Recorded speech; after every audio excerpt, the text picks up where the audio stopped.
জড়ো হয়ে গেছে, সবগুলো এক জায়গায় এসে গায়ে গায়ে মিলে আছে। তাহলে টেম্পারেচারটা একটু কমে গেছে, তাহলে আমাকে টেম্পারেচারটা বাড়াইতে হবে, একটু ডাউন করে দিতে হবে। ফিউমিগেশন করা, যেটাকে বলা হয় ঘরটা পরিষ্কার করা।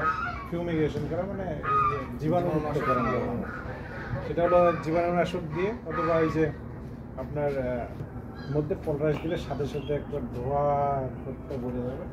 এই ভিতরে যদি কোনো কারণে কোনো কিছু থাকে, সাথে সাথে ছেড়ে দিয়ে তার পরিবেশটা সে অ্যাডজাস্ট করতে পারলো।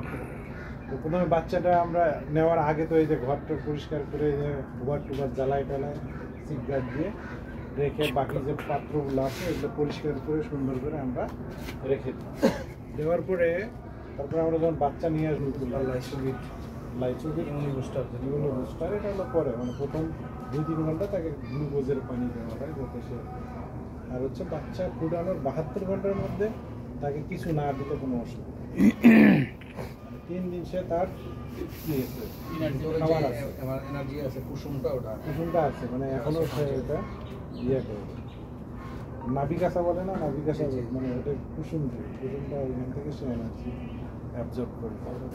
আমরা যখন আমরা দিব তখন টেম্পারেচারটা